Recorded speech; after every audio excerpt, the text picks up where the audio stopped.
Assalamualaikum warahmatullahi wabarakatuh. Kami dari PBL AGV Sutongo akan menjelaskan dari datasheet penggunaan baterai pada AGV menggunakan klasifikasi model deep learning.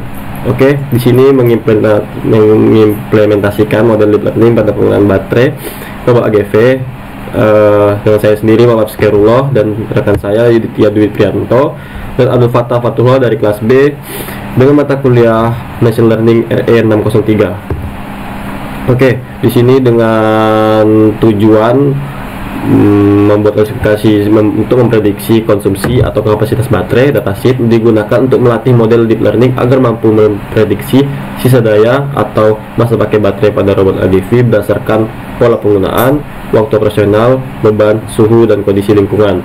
Yang kedua, mendeteksi dini penurunan kinerja baterai. Deep learning dapat mempelajari pola halus yang menunjukkan tanda-tanda degradasi baterai atau anomali yang tidak mudah dikenali dengan metode manual.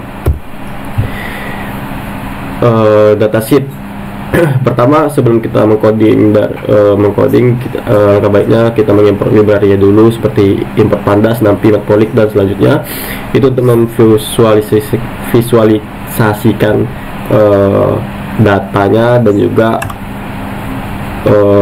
datasheet yang akan kita baca. Kemudian datasheet yang kami gunakan ada Real Data CSP dengan sudah kami lakukan split data sebelumnya yang dimana memiliki ratusan data sehingga sekarang memiliki jumlah hanya 100 baris dan juga dengan 4 kelas yaitu waktu, kapasitas baterai, dan arus tegangan. Nah, di sini load data data PD Red CSV. Nah, ini untuk membaca datanya dan data head ini untuk menampilkan data di Google Colab ini. Oke, next akan dijelaskan oleh Yudhitya Prianto. Oke, sekarang kita masuk ke processing data. X berisi semua kolom kecuali kolom terakhir, vector dan prediktor.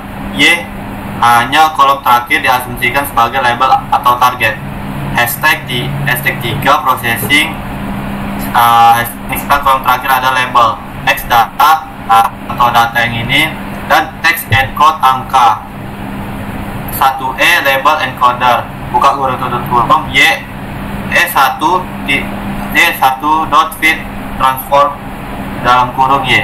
Mengubah label menjadi onshot encoding fitur dalam X dinormalisasikan agar memberi min sama dengan 0 dan standar deviasi 1. Nah, contohnya yaitu kategori dalam kurung Y normalisasi fitur scalar standar scalar dalam kurung buka kurung Y scalar fit transport dalam kurung X, hashtag split data, extract, and dan seterusnya. Next.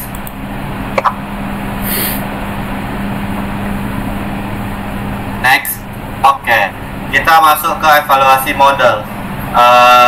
Di sini kami menggunakan model dengan 3 layer, dua hidden layer memakai ReLU untuk menangkap non linearitas data, dan output yang menggunakan soft text karena klasifikasi lebih dari 2 kelas. Nah, contohnya seperti di gambar. Di sini ada hashtag 4 build model, dan sini outputnya. Di sini kalian bisa lihat di gambar sebelah kiri, sebelah kanan saya itu outputnya seperti ini. Training dan visualisasi. Ini akurasinya 1:1, 0. Di sini akurasinya 76,19%. Model ini dilatih selama 50 epochs dan mendapatkan akurasi 85% pada data ujian. Dari grafik terlihat model stabil dan tidak overfitting. Nah, contoh akurasi per epochsnya. Nih, dari 0,2, 0,3, 0,4, 0,5, 0,6. Nah, di garis oranye di file akurasinya ini menyentuh angka 50. Menyentuh angka 7/50. Nah, di train akurasinya itu dia seperti gunung, turun naik. Oke. Next, mungkin nextnya dijelaskan oleh rekan saya Fatah. Oke, berikut di sini ada beberapa hasil prediksi model. Pada data pertama, kita lihat model mampu mengenali label dengan cukup baik, seperti yang bisa kita lihat pada codingan di sebelah kiri.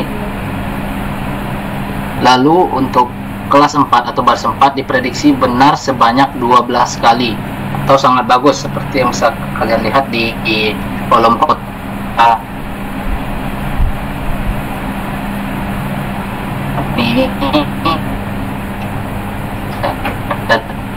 12